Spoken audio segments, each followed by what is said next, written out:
हाँ जी, आए हो तो चैनल को सब्सक्राइब करना मत भूलना और बेल आइकन दबा देना। चलिए वीडियो देखते हैं। नमस्कार दोस्तों, हमारे चैनल में आप सभी का स्वागत है। एक बार फिर हम आपके लिए ले आए हैं बहुत ही मनोरंजक फिल्म जिसकी कहानी बेहद ही रोचक है। तो देर किस बात की, आइए जानते हैं the dead the damned and the darkness के बारे में। फिल्म की शुरुआत ही दिल दहलाने वाली है, जिसमें दिखाया जाता है कि एक व्यक्ति अपने परिवार की फोटो देखकर एक मांस के बने कंकाल के हाथ से एक रिंग निकालता है और उसे अपने गले में लॉकेट के साथ पहन लेता है और फिर उस मांस के कंकाल को बर्नर में जला देता है और बची राख को एक बोतल में भरकर रख लेता है। आगे दिखाया जाता है कि वो एक मास्क सूट पहनकर एक कंटेनर से बाहर निकल रहा है जहां पे ज़ॉम्बीज का कब्जा है। जी दोस्तों, सही सुना आपने, ज़ॉम्बीज। जो भी ज़ॉम्बी उसके सामने आता है वो उसे गोली मारकर उड़ा देता। कुछ टाइम बाद बहुत सारे ज़ॉम्बीज उसे घेर लेते हैं, किंतु हमारा हीरो मशीन गन का इस्तेमाल करके वहां से भाग निकलने में कामयाब होता है। अगले सीन में एक माँ अपनी बच्ची एमा को घर छोड़कर जाने को कहती है। एमा के सवाल करने पर वो बिलखते हुए कहती है कि तुम्हें जाना होगा और मैं तुम्हारे साथ नहीं आ सकती। इसी बीच उनकी खिड़की पर एक ज़ॉम्बी दस्तखत देता है और एमा सहम जाती है और वो अपनी माँ से पूछती है, क्या वो पापा हैं? उसकी माँ कहती है, हाँ, वो शरीर पापा की है, लेकिन अब वो तुम्हारे पापा नहीं है, वो बीमार हो चुके हैं। वो ज़ॉम्बी घर के अंदर घुसने को तैयार है। ये देखकर माँ एमा को कहती है कि जैसे ही वो दरवाजा खोले वो दोनों अलग अलग दिशाओं में भागना शुरू करेंगे। एमा अपनी माँ को उसके साथ रुकने को कहती है, किंतु माँ नहीं मानती और एमा को बताती है कि इस घर में रहना अब खतरे से खाली नहीं है, क्योंकि उसके पापा जो अब एक ज़ॉम्बी बन चुके हैं थोड़ी ही देर में घर के अंदर घुस जाएंगे और किसी को भी नुकसान पहुंचा सकते हैं। माँ ये भी बताती है कि पिछली बार उसके पिता ने उसको काट लिया था, यदि ऐसा दोबारा होता है तो वो भी ज़ॉम्बी बन जाएंगी। माँ एमा को उसके बचपन की याद दिलाती है, जब एमा दौड़ा करती थी और माँ उसको रुकने को कहती थी, पर आज माँ उसे रोकेगी नहीं। आज एमा को अपनी जिंदगी के लिए दौड़ना होगा। इन्हीं बातों के बीच ज़ॉम्बी घर में चुपके से घुस जाता है। माँ एमा को पीछे के दरवाजे से भगा देती है, पर ज़ॉम्बी उसके पीछे चला जाता है। माँ एमा को बचाने के लिए ज़ॉम्बी को एक पत्थर फेंक कर मारती है ताकि उसका ध्यान अपनी तरफ कर सके। वो जैसा चाहती थी वैसा ही हुआ और ज़ॉम्बी ने उसकी माँ को जमीन पर लेटाकर निवस्त्र करके खा जाता है और ये सीन यहीं खत्म होता है। इसके बाद सीन चेंज हो जाता है। अब एक महिला को चुपके चुपके बाकी ज़ॉम्बी से बचते हुए एक अन्य ज़ॉम्बी का पीछा करते हुए दिखाया जाता है। वो लड़की जिस ज़ॉम्बी का पीछा कर रही होती है वो एक मॉल में घुस जाता है और लड़की उसे बाहर खड़ी होकर देख रही होती है। इसी बीच पीछे से एक आदमी उसे आवाज देता है और उसे अंदर जाने से रोकता है, किंतु शायद उस लड़की को सुनाई नहीं देता है। धीरे धीरे वो आदमी उस लड़की की ओर आगे बढ़ता और उसके कंधे पर हाथ रखता है। लड़की डर जाती है। वो आदमी उसे समझाता है कि क्या तुम्हें अपनी जान प्यारी नहीं है? इतना कहकर वो उसे वहां से ले जाता है। वो आदमी उस लड़की को एक शांत जगह ले जाके समझाता है कि ज़ॉम्बी के इर्द गिर्द घूमना खतरे से खाली नहीं है, क्योंकि जैसे हमें खाने की भूख लगती है वैसे ही ज़ॉम्बी को खून की भूख लगती है। किंतु वो लड़की उस आदमी को बीच में ही रोक के अपने गले में से एक बोर्ड निकाल कर दिखाता है, जिस पे लिखा होता है कि मैं सुन नहीं सकती, इसलिए मुझसे बात करने के लिए मेरी तरफ देखकर क्लियर बोले। वो आदमी अपनी बात दोहराता है और उस लड़की को अपने साथ आने को कहता है। साथ आने की बात को लेकर उस लड़की के मन में उस आदमी के लिए शंका पैदा होता है। तब वो आदमी उसे समझाता है कि उसके घर पर उसकी बीवी और बहन है जिन्होंने अच्छा खाना बनाया है। यह कहकर वो उस लड़की को अपने घर बुलाता है और लड़की मान जाती है। घर की ओर बढ़ते हुए आदमी उस लड़की को बताता है कि उसके माँ जैसे सूप कोई नहीं बना सकता। वो लड़की एकदम से रुक जाती है और याद करती है कि पहले तो उस आदमी ने बीवी और बहन का जिक्र किया था। इस सवाल को वो लड़की उससे लिखकर पूछती है, क्योंकि वो बोल नहीं सकती। इस पर वो आदमी उस लड़की को कहता है कि मेरी माँ भी जिंदा है और माँ को आवाज लगाता है और ऐसा दर्शाता है कि उसकी माँ ने वापस उसको जवाब दिया हो।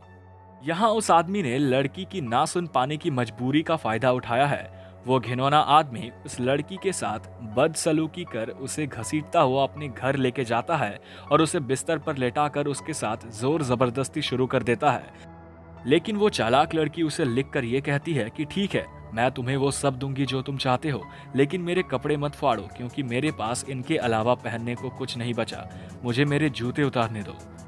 वो आदमी मान जाता है और उसके शरीर को देखने लगता है। इसी बीच वो लड़की अपने जूतों में से चाकू निकालकर उस आदमी पर वार करने ही वाला होता है कि उस आदमी की निगाह उस पर पड़ जाती है और वो अपनी बंदूक निकालकर उस लड़की को डराना शुरू कर देता है। वो उस लड़की को बेसमेंट में ले जाकर रस्सी से बांध देता है और कपड़े उतारना शुरू ही करता है कि पीछे से एक ज़ॉम्बी आकर उस पर वार कर देता है और वो मासूम लड़की वहां से भाग जाती है। अगले सीन में लेफ्टिनेंट कर्नल सॉयर को दिखाया जाता है। ये वही इंसान है जो फिल्म के शुरुआत में दिखाया गया था।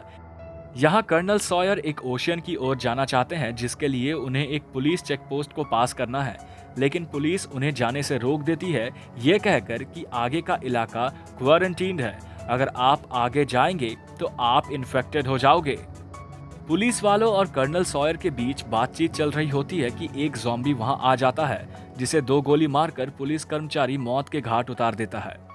सॉयर के लाख बोलने पर भी पुलिस वाले नहीं मानते और आखिरकार हार कर कर्नल को वहां से जाना ही पड़ता है। फिल्म में आगे उसी लड़की को एक ज़ॉम्बी के हाथ से बंदूक खींचते हुए दिखाते हैं, लेकिन किंतु पीछे से एक ज़ॉम्बी आके उस पे वार कर देता है, पर किसी तरह वो लड़की एक बार फिर वहां से जान बचाकर भाग जाती है और एक क्रेन के ऊपर चढ़ जाती है। आगे कर्नल को ओशन तक जाने के अलग रास्ते पर जाते हुए दिखाते हैं, जहां उन्हें एक दूसरे पुलिसकर्मी मिलते हैं। कर्नल उस पुलिसकर्मी को 2 खाने की स्टिक्स देते हैं, जिसके बदले वो वहां से आगे बढ़ जाते हैं। पुलिसकर्मी कर्नल सॉयर से उसकी माँ, जो कि अब ज़ॉम्बी बन चुकी हैं, उसको मारने को कहती हैं। कर्नल ओशन की तरफ बढ़ जाते हैं और उन्हें वो मासूम लड़की दिखती है जो क्रेन पे लटकी हुई है और उसके नीचे एक ज़ॉम्बी खड़ा है। कर्नल उस लड़की को बचा लेते हैं, लेकिन जैसे ही वो अपनी गाड़ी की ओर रुख करते हैं, वो देखते हैं कि उनकी गाड़ी पर ज़ॉम्बीज़ ने हमला बोल दिया है। इसी कारण उन्हें अपनी गाड़ी छोड़कर वहां से आगे बढ़ना पड़ता है। इसी बीच उन्हें एक विल्सन नाम का आदमी मिलता है, जो एक ज़ॉम्बी को गड्ढे में पकड़कर ज़ॉम्बी के बारे में स्टडी कर रहा है। कर्नल विल्सन और वो लड़की रात को खाना खा रहे होते हैं। तब विल्सन बताता है कि जो लोग नए नए ज़ॉम्बी बने हैं वो तेज भाग सकते हैं और वो भूखे भी होते हैं, किंतु जो ज़ॉम्बी बूढ़े हो जाते हैं उन्हें चकमा देना आसान होता है। विल्सन साथ ही ये भी बताते हैं कि पास ही एक डैम है और वो काफी सुरक्षित जगह है, क्योंकि वे ज़ॉम्बीज़ सीमेंट की बनी उन दीवारों को क्रॉस करने में असक्षम है, यानी कि वो उन दीवारों को पार नहीं कर सकते। कर्नल इस विचार की सराहना यानी कि बड़ाई करते हैं, लेकिन वे विल्सन और लड़की को कहते हैं कि तुम लोग चले जाओ, मुझे ओशन जाना है। विल्सन कर्नल को समझाने की कोशिश करता है, लेकिन अपनी बात पर अडिग कर्नल नहीं मानते और ओशन का रास्ता पूछते हैं। विल्सन और सॉयर रात को बैठ के शराब पी रहे होते हैं। तभी कर्नल की बोतल जिसमें उन्होंने राख भरी थी, उसे देखकर विल्सन सवाल करता है कि क्या इसमें पानी है।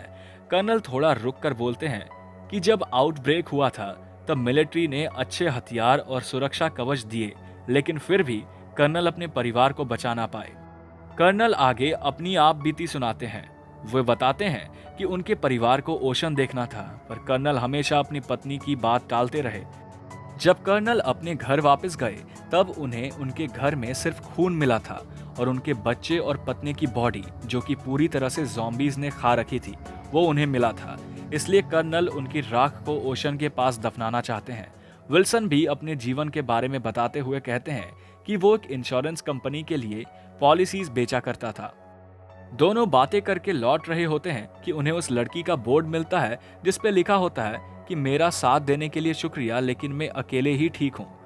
फिल्म में आगे लड़की को मॉल में जाते हुए दिखाते हैं, जिसे वो सामने से चेन बांधकर बंद कर देती है।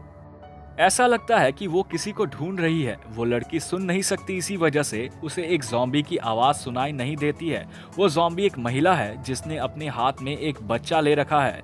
लड़की अपने कपड़े बदल रही होती है और वो महिला ज़ॉम्बी उसे ढूंढ रही होती है। लड़की अपने साथ कुछ अन्य कपड़े लेकर मॉल के जमीन पर उन कपड़ों का बिस्तर बनाकर लेट जाती है। महिला ज़ॉम्बी अपने हाथ में अपना बच्चा लिए अभी भी उस लड़की की तलाश कर रही है। वो पुकार रही होती है, किंतु वो लड़की कुछ सुन नहीं सकती है। आखिरकार वो ज़ॉम्बी उस लड़की को खोज लेती है, किंतु वो लड़की उसे मारकर वहां से बाहर की ओर भागने में कामयाब हो जाती है। भागते भागते उसी बीच रास्ते में कर्नल और विल्सन मिल जाते हैं और अगली सुबह वो तीनों ओशन की ओर रुख करते हैं। ओशन पर पहुंचकर कर्नल सॉयर उनके बच्चों की राख को ओशन के पास बीच पर गिराकर खुदकुशी करने की कोशिश करते हैं, लेकिन वो ऐसा कर नहीं पाते और विल्सन और स्टेफनी के पास वापस चले जाते हैं। अब स्टेफनी, विल्सन और कर्नल सॉयर वहां फंसे लोगों की जान बचाने के मिशन में जुट जाते हैं। ऐसा करते वक्त कर्नल को उनकी बेटी मिलती है, जिसको एक महिला ने अपने पास सुरक्षित रखा था। अपनी बेटी को जिंदा देख वो अत्यंत खुश हो जाते हैं। इसके बाद दिखाया जाता है कि वो महिला जिसने कर्नल की बेटी को सुरक्षित रखा, वो विल्सन को एक वीडियो दिखाते हैं जिसमें प्रेसिडेंट बताते हैं कि इस इन्फेक्शन से बचने के लिए विश्व की आबादी को मिटाना होगा, जिसमें अफ्रीका के लोग पहले मारे गए क्योंकि वहां से केवल गरीबी ही आती है विश्व भर में। प्रेसिडेंट ये भी बताते हैं कि ये इन्फेक्शन फैला कैसे। दशकों पहले हमारे वैज्ञानिकों को गोल्ड माइनर्स के रिमेन्स मिले जिनकी मृत्यु 1860 के प्लेग में हो गई थी। ऐसा करते वक्त उन्हें एक मोटर भी मिला जिसमें से अजीब सी हरे रंग की रेडिएशन निकल रही थी। जब उन वैज्ञानिकों ने उस मोटर को हथौड़ा मार के तोड़ा तो उसमें से जहरीली गैस निकली जिससे लोग ज़ॉम्बी में बदलने लगे और लोगों को मारने लगे। और ऐसे धीरे धीरे एक एक करके ज़ॉम्बी बनने लगे और वो वायरस हर जगह फैल गया।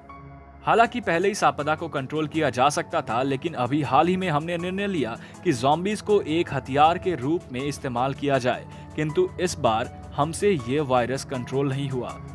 मैं ये जानकारी इसलिए दे रहा हूँ ताकि यदि कोई बचता है और ये देखता है तो कृपया मेरी गलतियों से सीख लें। अपनी स्पीच खत्म करते ही प्रेसिडेंट खुद को गोली मार लेते हैं। इसके बाद वो महिला विल्सन को कर्नल के विरुद्ध भड़काती है, किंतु विल्सन उसकी बातों में नहीं आता।